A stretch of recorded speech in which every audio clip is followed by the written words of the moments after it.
Students ये 4a किस चीज को रिप्रेजेंट करता है? द आंसर इज ये लेंथ ऑफ लेटेस्ट रेक्टम को रिप्रेजेंट करता है। अगर आपसे लेंथ ऑफ लेटेस्ट रेक्टम पूछी जाए तो ये स्टूडेंट्स हमारे पास 8 आ चुकी है। अब स्टूडेंट्स यहां से a की वैल्यू हमारे पास आ गई 2, यानी distance between focus and vertex या distance between vertex and directrix वो हमारे पास है 2 इस पैराबोला के केस में। स्टूडेंट्स इन वैल्यूज को जरा हाईलाइट कर लें क्योंकि इन्हीं वैल्यूज की बेस पर आगे हमारा कंप्लीट एनालिसिस होने जा रहा है।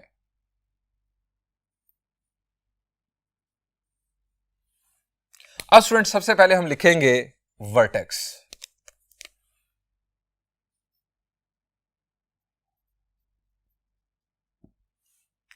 हम लिखेंगे एज वर्टेक्स हमारे पास होता है एच के, सो यहां पर एच की वैल्यू भी 0, के की वैल्यू भी 0। ये स्टूडेंट्स हमारे पास आ गया वर्टेक्स इस पैराबोला का।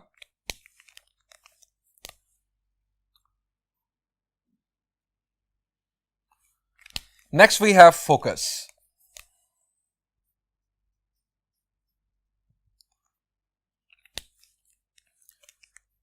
एज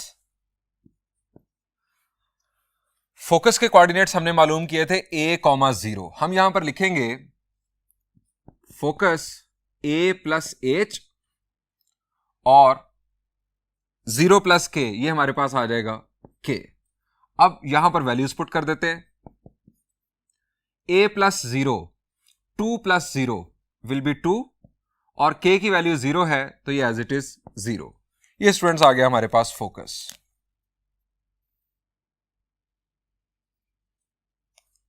अब डायरेक्ट्रिक्स।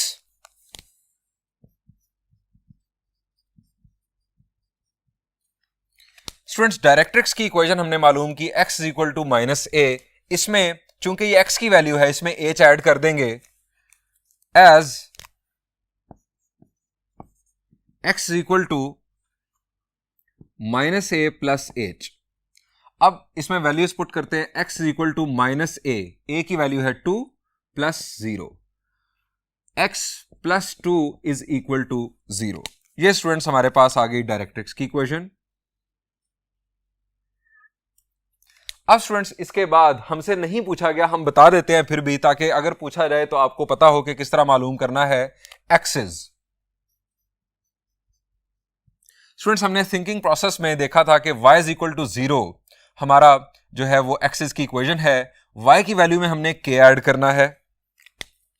हम यहां लिखेंगे as y is equal to 0 plus k, तो k आ जाएगा। अब k की वैल्यू 0 है तो y इज इक्वल टू 0 हमारे पास एक्सेस की इक्वेशन आ गई।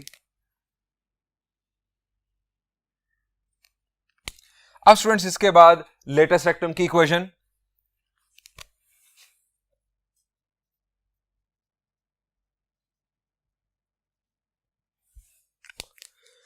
स्टूडेंट्स लेटेस्ट रेक्टम की इक्वेशन हमने मालूम की थी x is equal to a। चूंकि ये x की वैल्यू इसमें आ रही है सो h ऐड हो जाएगा। x is equal to a plus h। x is equal to a की वैल्यू हमारे पास है 2 और h की वैल्यू है 0, 2 plus 0, x minus 2 is equal to 0। ये स्टूडेंट्स आ गई हमारे पास लेटेस्ट रेक्टम की इक्वेशन। अब इसकी लेंथ उसका जिक्र भी कर लेते हैं। Length of latus rectum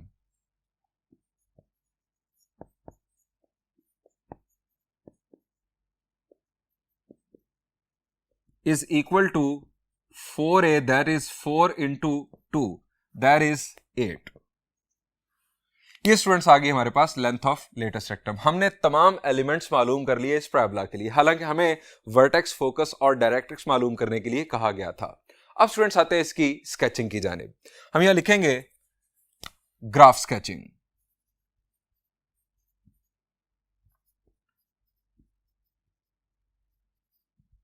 graph sketching में सबसे पहले स्टूडेंट्स हमने बनाना है टेबल।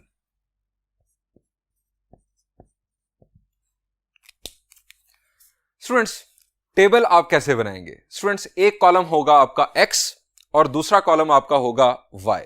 स्टूडेंट्स हमारा वर्टेक्स कहां पर है इस पैराबोला के लिए? द आंसर इज ओरिजिन पर। और ये किस टाइप का पैराबोला है? द आंसर इज ये राइटवर्ड ओपन पैराबोला है। स्टूडेंट्स वर्टेक्स हमारा फर्स्ट पॉइंट आ गया, यहां से हमारा पैराबोला इनफैक्ट इमर्ज होगा। वर्टेक्स हमारा पहला पॉइंट आ गया, एक्स की वैल्यू 0 और y की value 0।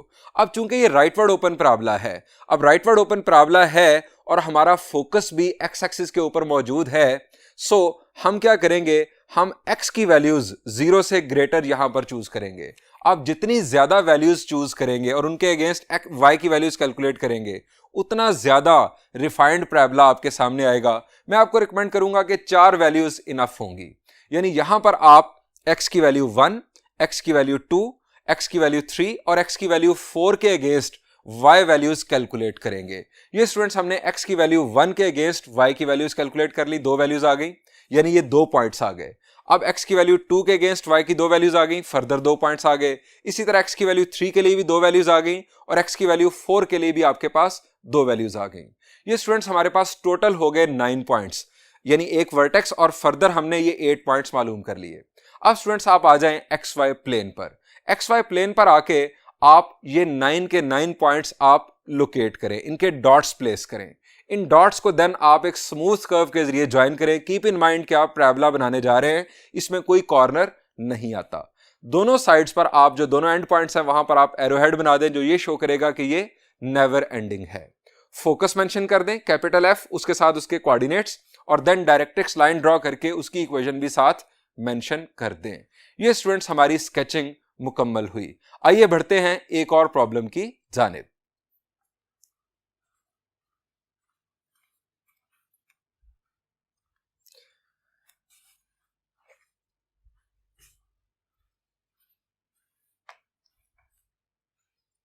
Students second part discuss करते हैं। इक्वेशन है x square is equal to -16y।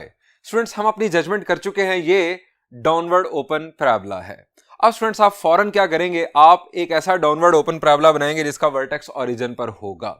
बनाते ही आपको फार्मूलाज याद आना शुरू हो जाएंगे। स्टूडेंट्स इसका फोकस आप जानते हैं कि यहां पर है।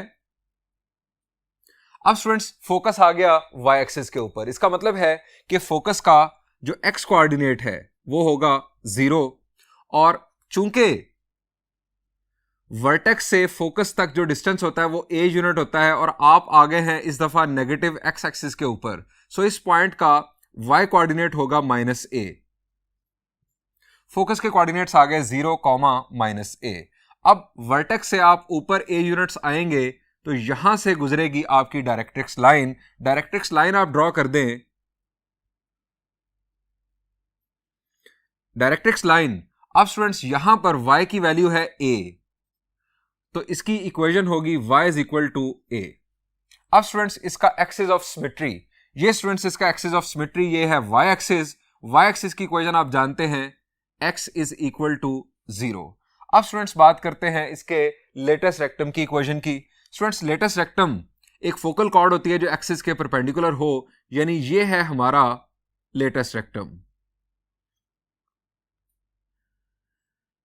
अब स्टूडेंट्स लेटेस्ट रेक्टम गुजर रहा है y is equal to a से। ये हमारा जो पॉइंट है यहां पर y की वैल्यू a है, इस पूरी लाइन के ऊपर y की वैल्यू a है। सो लेटेस्ट रेक्टम की इक्वेशन आ गई y is equal to a, sorry y is equal to -a, चूंकि आप नेगेटिव y एक्सिस पर हैं, y is equal to -a। अब स्टूडेंट्स हमारे पास ये जो एलिमेंट्स हैं ये हमने रिकॉल कर लिए। अब स्टूडेंट्स हमने यहां पर शामिल करना है कि अगर वर्टेक्स ओरिजिन पर नहीं होगा तो चेंज क्या आएगा। अगेन वही बात आपने याद रखनी है कि x की वैल्यू में आप h ऐड कर दें और y की वैल्यू में आप k ऐड कर दें। हमारा जो फोकस है वो बन जाएगा 0 प्लस h और -a प्लस k, तो आप इसे लिख लें k माइनस a, या a minus a plus k भी आप लिख सकते हैं। आपके लेटेस्ट रेक्टम की इक्वेशन बन जाएगी y is equal to -a plus k। आपके डायरेक्ट्रिक्स की इक्वेशन बन जाएगी y is equal to a plus k। उसके बाद आपका जो एक्सिस है इसकी इक्वेशन x इक्वल टू 0 है, तो इसकी इक्वेशन बन जाएगी x is equal to 0 plus h, that will be h। ये स्टूडेंट्स हमारा h और k शामिल होने से हमें पता चल गया कि अगर वर्टेक्स ओरिजिन पर नहीं होगा तो ये हमारे फार्मूलाज होंगे। अब स्टूडेंट्स ये थिंकिंग प्रोसेस आप बार बार प्रैक्टिस करेंगे तो आप का आपकी एक महारत जो है वो आपका एक स्किल डेवलप हो जाएगा, आपको फार्मूलाज याद करने की जरूरत नहीं है। अब आ जाएं आप स्टूडेंट्स इस इक्वेशन की तरफ, हम इसे सॉल्व करते हैं। हम यहां लिखेंगे by observation, by observing the equation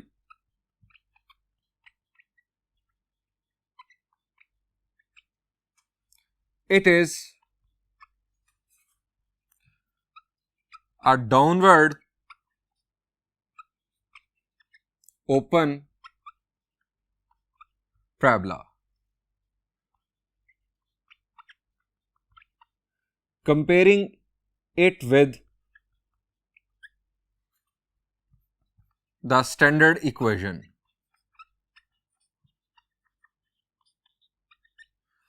अब standard equation students downward open parabola की हमारे पास होती है x minus H whole square is equal to -4a into y minus के। अब स्टूडेंट्स इस इक्वेशन को इस शक्ल में लिखते हैं, x माइनस 0, चूंकि यहां पर सिंपल x स्क्वायर है, x minus 0 whole square is equal to -16 into y minus 0।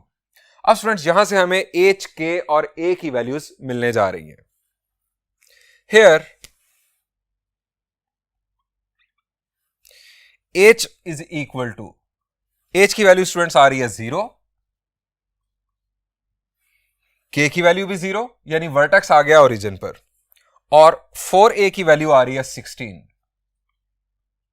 4a की वैल्यू स्टूडेंट्स 16, a की वैल्यू हमें मिल गई 4। 4a की वैल्यू 16, इसका मतलब है कि लेंथ ऑफ लेटेस्ट रेक्टम 16 है।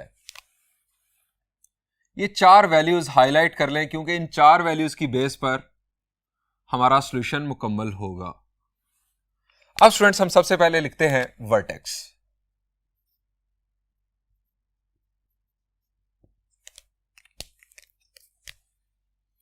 एज वर्टेक्स हमारा होता है एच के। आपको याद हो सर्कल का सेंटर एच के होता है, यहां पर वर्टेक्स एच के। इस तरह इलिप्स में भी यही पैटर्न यूज होगा और हाइपरबोला में भी यूज होगा। वर्टेक्स एच के आ गया, वैल्यूज पुट करते हैं, एच की वैल्यू भी 0, के की वैल्यू भी 0, वर्टेक्स आ गया हमारा ओरिजिन पर। इसके बाद स्टूडेंट्स फोकस। फोकस के कोऑर्डिनेट्स हमने थिंकिंग प्रोसेस में रिकॉल किया कि हमारा जो फोकस बनता है वो 0, माइनस है, एच वैल्यू यहां पर ऐड की तो ये बन गया एच, और के वैल्यू यहां पर ऐड की तो आ गया के माइनस ए। तो फोकस हमारे पास है एच, के माइनस ए। एच की वैल्यू 0, के की वैल्यू 0, ए की वैल्यू है ए की वैल्यू है 4, तो ये आ गया -4। ये स्टूडेंट्स हमारा आ गया फोकस।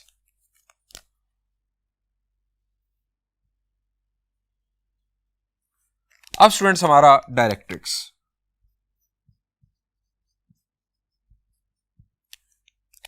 डायरेक्ट्रिक्स के लिए हमारे पास students formula y is equal to a plus के।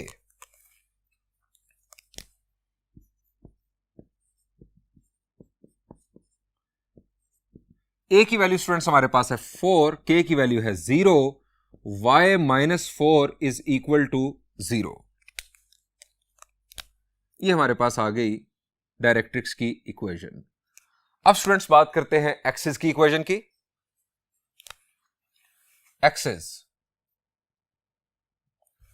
स्टूडेंट्स चूंकि ये डाउनवर्ड ओपन पैराबोला है और इसका वर्टेक्स ओरिजिन पर है, सो इसमें जो हमारा y एक्सिस है ये हमारा एक्सिस है। y एक्सिस की इक्वेशन होती है x इक्वल टू 0। आप 0 प्लस h लिखेंगे, h की वैल्यू 0 आ जाएगी। As x is equal to 0 plus h is h की वैल्यू 0, तो स्टूडेंट्स ये हमारे पास आ गई एक्सिस की इक्वेशन। अब हेडिंग दे दें लेटेस्ट रेक्टम।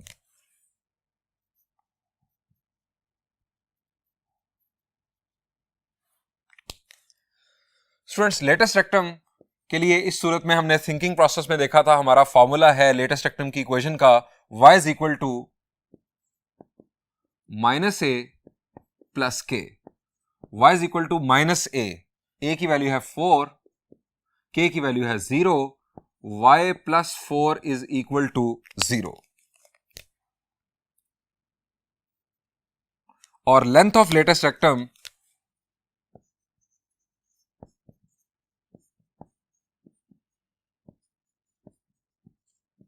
आप जानते हैं 4a, दैट इज 16। अब स्टूडेंट्स आते हैं ग्राफ स्केचिंग पर।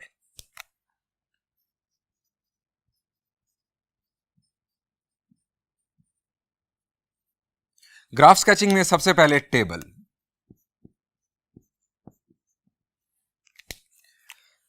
स्टूडेंट्स अगेन आप एक टेबल बनाएंगे, एक कॉलम x और दूसरा कॉलम y। स्टूडेंट्स पहला पॉइंट हमारा होता है वर्टेक्स। इसका वर्टेक्स ओरिजिन पर है 0,0, x की वैल्यू 0, y की वैल्यू 0। ये हमारा आ गया पहला पॉइंट। अब स्टूडेंट्स ये डाउनवर्ड ओपन पैराबोला है, इसका फोकस जो है वो y एक्सिस पर है। आप y की वैल्यूज आप चूज करेंगे 0 के बाद नीचे की तरफ -1, -2, -3 और -4। इन y की वैल्यूज के अगेंस्ट आप x की वैल्यूज कैलकुलेट कर लेंगे, आपको टोटल 8 पॉइंट्स मिल जाएंगे। वर्टेक्स मिलाकर टोटल हो जाएंगे 9 पॉइंट्स। स्टूडेंट्स इन 9 पॉइंट्स को आप xy प्लेन पर लोकेट करेंगे। ये आपने इन तमाम पॉइंट्स को लोकेट किया, देन आप एक स्मूथ कर्व के जरिए, कीप इन माइंड कि आप पैराबोला ड्रॉ करने जा रहे हैं, आप इन्हें ज्वाइन कर देंगे। दोनों साइड्स पर आप एरो हेड लगा देंगे जो ये शो करेगा कि ये दोनों साइड्स पर नेवर एंडिंग है। स्टूडेंट्स ये आपका पैराबोला मुकम्मल हुआ। इसका फोकस मेंशन कर दें और इसकी डायरेक्ट्रिक्स लाइन ड्रॉ करके उसके साथ उसकी इक्वेशन लिख दें। ये स्टूडेंट्स हमारी स्केचिंग मुकम्मल हुई। स्टूडेंट्स यहां पर इस लेक्चर को एंड करते हैं क्योंकि ये लेक्चर काफी लेंथी हो चुका है। नेक्स्ट लेक्चर में हम इंशाल्लाह इसी प्रॉब्लम के मजीद पार्ट्स सॉल्व करेंगे। मैं आपको होमवर्क दे रहा हूं, आपने इसी प्रॉब्लम का 3rd पार्ट और 4th पार्ट और इसके अलावा एक्सरसाइज 6.4 से पहले मौजूद एग्जाम्पल 1 उसे सॉल्व करना है। Thank you and Allah Hafiz.